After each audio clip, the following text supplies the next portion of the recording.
ఉన్న బంగారాన్ని విడిపించి ఆ రోజు ఆన్లైన్ రేటుకే మేము కొంటాం. Sharma gold company. నమస్కారం, మీరు చూస్తుంది సుమన్ టీవీ. నేను మీ కీర్తి. ఈరోజు నాతో పాటు ఉన్నారు భారతీ శంకరపీఠం వ్యవస్థాపకులు తిరుపతి మూర్తి అవధాని గారు. నమస్తే గురుగారు. ఓం శ్రీ మహాగణాధిపతయే నమః. గురుగారు, కార్తీక బహుళ ఏకాదశి వస్తుంది కదా, మరి ఈ రోజు ప్రాముఖ్యత గురించి ఒకసారి తెలియజేస్తారా? తప్పకుండా అమ్మా. అంటే కార్తీక బహుళ ఏకాదశి గురించి కావాలా, ఏకాదశి గురించి కావాలా? ముఖ్యంగా ఇప్పుడు కార్తీక అంటే మాసం నేను ఎందుకంటానంటే అమ్మా, ఏకాదశి గురించి అంటే మొత్తం మనకు వచ్చేటువంటి 24 ఏకాదశులు. ఈ మనం ఒకటి చెప్పుకున్నప్పుడు దాని గురించి ఏ ఏకాదశి అయినా వాళ్ళు దాన్ని అనువదించినట్లయితే ఆ ఫలితం వాళ్ళు పొందగలగాలి. అంతే కదా గురు. అంటే దానికి ప్రధానం ఒకటి ఉంటుంది. ఎందుకంటే ఉదయం పూట టిఫిన్ చేస్తారు, కానీ మధ్యాహ్నం ఉదయం పూట 10ంటికి టిఫిన్ చేసినా 1 గంట 2 గంటలకు భోజనం చేసి తీరవలసిందే ఖచ్చితంగా. కడుపు నిండుతుంది. కాదంటే కాస్త ఏదన్నా కాస్త 10ంటికే టిఫిన్ చేసి అంటే 3ంటికైనా మనం అన్నం తినవలసిందే. సో అంటే ఈ 24 ఏకాదశులలో ఎప్పుడు ఏ రకంగామైనటువంటి చిన్న పరిహారం చేస్తే వాళ్ళ జీవితం క్షేమంగా ఉంటుందో అదైతే నేను పూర్తిగా వివరిస్తాను. అది ఈ దీనికి ఉపయోగిస్తుంది, ప్రతి ఏకాదశికి ఓకే అనువర్ణంగా అందరికీ అది ఉపయోగిస్తుంది. తప్పకుండా అదైతే చెప్తానమ్మా. అంటే అదేంటంటే నేను ఒకటి మీరు ఇంకొకటి చెప్తారేంటండి అనిపించవచ్చు. అంటే ఒక్కొక్క ఏకాదశికి ఒక్కొక్కటి ఉండవచ్చేమో, కానీ ఏకాదశి ఏదైనా ఒక విధానం ఉంది. అది అనుసరించగలిగితే మిగిలిన అనుసరించినా అనుసరించకపోయినా పర్వాలేదు, నష్టం లేదు, పర్వాలేదు కాదు, నష్టమే లేదు. ఇది ఒక్కటి ఓ అరగంట సమయం తీసుకోగలిగితే చాలమ్మా, అంత గొప్పది. ఓం శాంతాకారం భుజగశయనం పద్మనాభం సురేశం విశ్వాకారం గగన సదృశం మేఘవర్ణం శుభాంగం లక్ష్మీకాంతం కమలనయనం యోగిహృద్యానగమ్యం వందే విష్ణుం భవభయహరం సర్వలోకైకనాథం మేఘశ్యామం పీతకౌసేయవాసం శ్రీవత్సాంకం కౌస్తుభోద్భాసితాంగం పుణ్యోపేతం పుండరీకాయతాక్షం విష్ణుం వందే సర్వలోకైకనాథం. ఏకాదశి అనేటువంటి రోజు నాడు అనేక రకములైనటువంటి పుణ్యాన్ని మనం సంపాదించుకోవాలి. ఆజన్మ సహస్రేషు ఆధ్యాత్మిక ఆది భౌతిక ఆది దైవిక దుఃఖత్రయాల్ని పూర్తిగా నిర్వీర్యం చేసుకొని సుఖైక్యంతో ప్రశాంతంగా ఉండాలి అనుకునేటువంటి ప్రతి మానవుడు కూడా చేయవలసింది ఏమిటి అంటే, తెలిసి చేసినా తెలియక చేసినా, వాళ్ళు చేస్తున్నారనో వీళ్ళు చేస్తున్నారనో, మొహమాటం కోసమో, చేయకపోతే బాగోదనో, ఏమన్నా అనుకుంటారనో, ఏ రకంగా చేసినా సరే ఒక్కసారి విష్ణు సహస్రనామ పారాయణ చేయండి చాలు. ఏ ఏకాదశి రోజైనా ఏకాదశి వచ్చింది అంటే సంధ్యా సమయంలో, ఉదయం పూట కన్నా సంధ్యా సమయంలో కనీసం వినటమైన శ్రేయోదాయకం అండి. ఆ విష్ణు సహస్రనామం వలన జరిగేదేమిటి అనేటువంటిది ఒక యథార్థ గాథ చెప్తా. నిజంగా జరిగింది, ఇప్పటికి కూడా మనిషి ఉన్నారు, ఒక యతీశ్వరి రూపంలో ఉన్నారు. జరిగినటువంటిది చెప్తాను. నమ్మటం నమ్మకపోవడం అనేటువంటిది ఎవరి యొక్క కర్మానుసారం అది ఉంటుంది. నేను జీవితాంతం కర్మని మోస్తాను అనే వాళ్ళకి ఈ విషయంతో పని లేదు. కర్మ ప్రారంధాన్ని నేను తప్పించుకుంటానేటువంటి వ్యక్తులు మాత్రం అనుసరించి ప్రయత్నం చేస్తారు. ఒక ఊరిలో ఒక పిల్లవాడు ఉన్నాడు. ఆ పిల్లవాడికి నిరంతరం పుట్టిన దగ్గర నుంచి కూడా, వాడికి వయస్సు వచ్చి కాస్త మాటలు వచ్చిన దగ్గర నుంచి కూడా ఓం నమో నారాజనాజ, ఓం నమో నారాజనాజేతి మంత్రోపాసకః వైకుంఠ భువన లోకం గమిష్యతి తదిదం పరం పుండరీకం విజ్ఞానఘనం తస్మాత్ తదిదావన్మాత్రం అనుకుంటూ ఓం నమో నారాజనాయేతి మంత్రోపాసకః అనేటువంటి అష్టాక్షరం, ఓం నమో నారాయణాయ అనేటువంటి అష్టాక్షరము, అలానే విష్ణు సహస్రనామం, ఈ రెండు తప్ప మూడోది ఆ వ్యక్తికి, ఆ పిల్లవాడికి తెలియదు. రోజు అలానే పారాయణ చేసుకుంటూ ఉంటుంది. 16 సంవత్సరాలు దాటింది ఆ పిల్లవాడికి. అదే విష్ణుమూర్తి వారు సాక్షాత్ అతని స్వప్నమునందు కనిపించి, నాయన రేపు ఉదయం మధ్యాహ్నం సమయంలో ఈ గ్రామం మొత్తం కూడా దగ్ధమైపోతుంది, అగ్నికి ఆహుతమవుతుంది కనుక ఊర్లోంచి బయటికి వెళ్ళిపోయిన ఆయన నువ్వు అని చెప్పాడు. వీడికి ఏదో చెప్పాడుగా ఆయన, ఆ మూటా ముళ్ళు పెట్టుకుని వీడు వెళ్ళిపోవచ్చుగా, ఊరిని ఉద్ధరించాలి. అందుకని అంటారండి, కొన్ని పరిస్థితుల్లో ఎవరికి కూడా మంచి చెప్పకూడదు, మంచి చెబితే ఇంత మహాపాపాన్ని నెత్తి మీద పెట్టుకోవాలని చెప్పి ఊరికే అనరు. మంచికి పోతే చెడు జరిగింది అంటారు. ఆ పిల్లవాడు ఏం చేశాడు, ఊర్లో అందరికీ కూడా ఆయన మధ్యాహ్నం తర్వాత అగ్నిహోత్రానికి ఈ ఊరు మొత్తం దగ్ధమైపోతుందిట, స్వామివారి కల్లో కనిపించారు, మీరందరూ బయటకు వచ్చిందంటే పోవాయా పంతులు చెప్పొచ్చావులే అని అందరూ తిడతారు. సరే ఆ మూటా ముళ్ళు పెట్టుకొని ఇతను గ్రామం దాటి బయటికి వెళ్ళిపోయి ఏం జరుగుతుందని చెప్పి అలా చూస్తుంటే నడినెత్తి మీదకి సూర్యుడు వచ్చే సమయానికి ఆ గ్రామం మొత్తం దగ్ధమైపోతుందండి.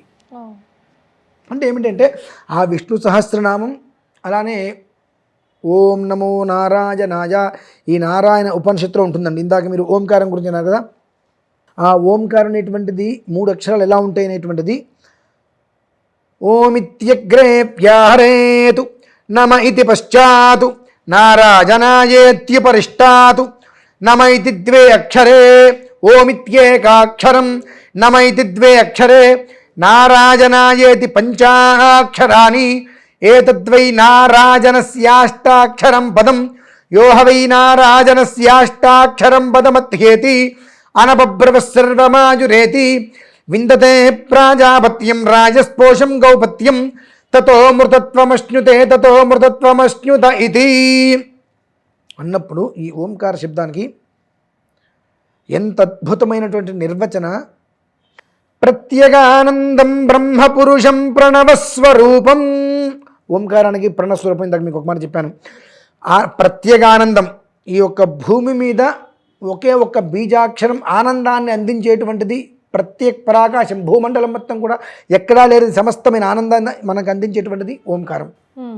ప్రత్యేగానందం బ్రహ్మపురుషం ప్రణవస్వరూపం అకార ఉకారమకార ఇతి తానేకధా సమభరత్తదేతదోమితి యముక్త్వా ముచ్యతే యోగి జన్మ సంసార బంధనాతు.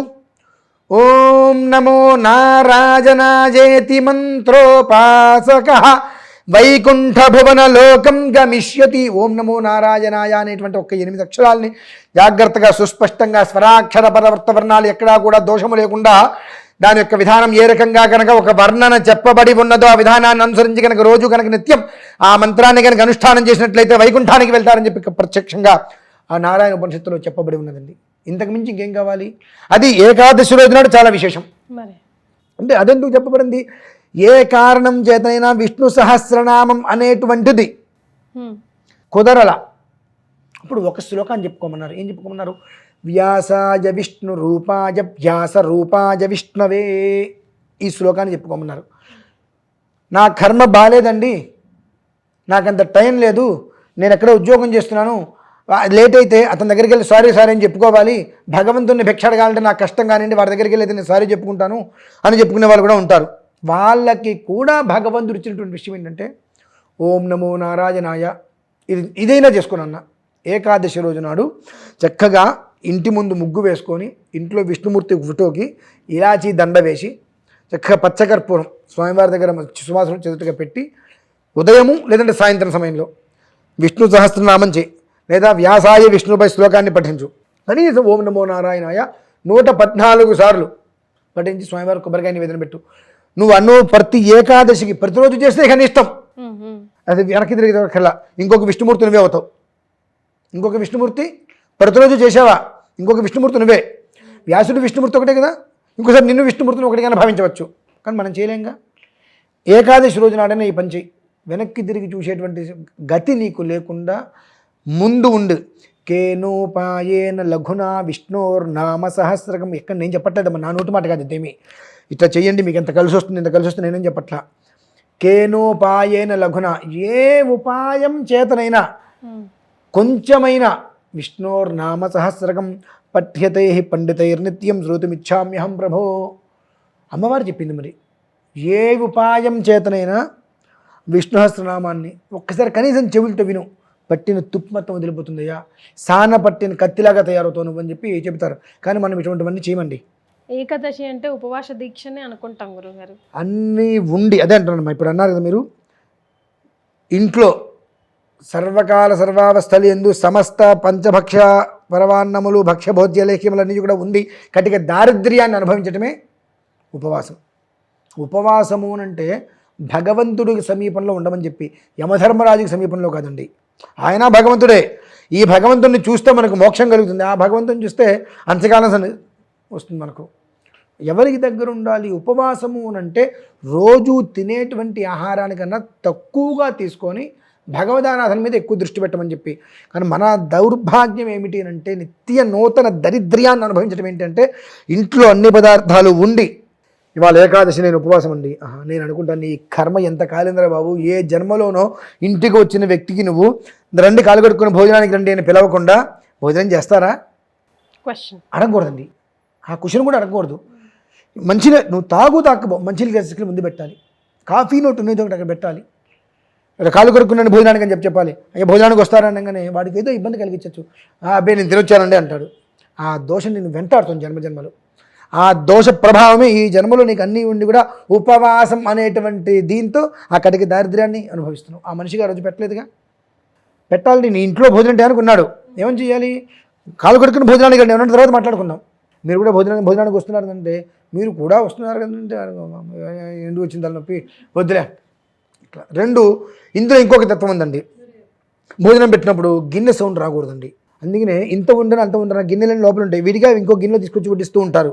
ఎందువల్లనంటే ఒకవేళ ఇంత గిన్నెలో పప్పు చేసాము, పప్పు గిన్నె తీసుకుని వస్తే అరే పప్పు ఇంతే ఉంది అందులో, మనం తిన్న తర్వాత వాళ్ళు తినాలి అని వీళ్ళు కడుపున తినలేకపోతారు. రెండు, ఆ గిన్నెలో తీసుకున్నప్పుడు సౌండ్ రావద్దు. సౌండ్ వచ్చింది అంటే అంటే ఆ గిన్నె అయిపోయింది, ఇంట్లో పదార్థం లేదు, మనం పెట్టుకుంటే వాళ్ళకి పదార్థం ఉండదు అని అతనికి ఇష్టమైన పదార్థం కూడా అతను తినలేకపోతాడండి. అది మహాదోషం. అర్ధాకలితో మనిషిని లేపటం. ఇటువంటివి జరిగినప్పుడు ఈ యొక్క దారిద్ర్యాన్ని అనుభవిస్తారండి. కాబట్టి ఈ ఉపవాసాలు ఇవన్నీ కూడా చేత కాని వాళ్ళు, ఏమీ తెలియని వాళ్ళు, ఏం చెయ్యాలో అర్థం కాని వాళ్ళు ఏదో ఒకటి చేయాలి. ఉపవాస దీక్ష. ఉపవాసము అంటే ఉదయం పూట తక్కువగా తిని చంద్ర దర్శనం అనంతరము నక్షత్ర దర్శనం అనంతరం భోజనం చేయి. ఎంతగాని ఉదయం నుంచి నేను ఏమీ తినకుండా ఉంటాను అంటే నీ ఆత్మని నువ్వు క్షోభ పెడితే శ్రేయస్కరం కాదు. అసలు భగవంతుడు ఒప్పుకోరు దాన్ని. కాబట్టి ఈ ఉపవాసం అనేటువంటిది నానుస్తూ వాళ్ళు వీళ్ళు వీళ్ళకి బట్టి అనకూడదు. కానీ ఈ వృద్ధులు ఉంటారు కొంతమంది, విషయ పరిజ్ఞానం ఉండదు వాళ్ళకి. ఏదో ఉపవాసం ఉంటే వచ్చే అరే నాయన నీకు షుగర్ ఉందిరా నాయన, టాబ్లెట్ వేసుకోవాలరా, తినరా, ఇవాళ కార్తీక ఏకాదశి నేను తిననండి. ప్రాణాంతక సమస్య వస్తుందిరా అని నేను తినండి. తినడు, ఒళ్ళంతా షివరింగ్ వస్తుంది. ఆ కొడుకులో కూతురులో కోడల్లో వస్తారు, అరుస్తారు. ఈ దేవుడికి ఉపవాసం ఉండటం వలన నీకు హెల్త్ ప్రాబ్లం వచ్చిందంటారు. ఈ కంచి దేవుడిని అవ్వటం మానేస్తారు. ఆ హోమం చేశాము, ఆ పూజ చేశాము, ఉపవాసం ఉన్నాము, ఆయన అడ్డం పడ్డాడు, ఆయనకు షుగర్ ఉంది, ఆయన గురించి ఆయన పట్టించుకోవాలి కదా. ఇవన్నీ పట్టించుకోకుండా దేవుడు చేస్తుంటే దేవుడికి నువ్వు ఆరాధన చేయి. నీ శరీరం నీకు స్వాధీనంలో ఉంటే నువ్వు ఆరాధన చేయి. నీ శరీరం నువ్వు స్వాధీనంలో చేసుకోకుండా భగవంతుడికి ఆరాధన చేస్తా అంటే స్వాధీనం తప్పి కింద పడతావు, చివరి నిందవరకు. కాబట్టి ఇటువంటి వెధవ పనులు చేయకుండా చాతనేంత వరకు ఆ భగవన్నామస్మరణ ఏకాదశి రోజు నాడు అయితే విష్ణు సహస్రనామం లేదా వ్యాసాయ విష్ణు రూపాయ, అది కూడా కాదు ఓం నమో నారాయణాయ. ఇవి చాలండి జీవితానికి మోక్షం. అంతే. భలేగా చెప్పారు గురుగారు, ధన్యవాదాలు.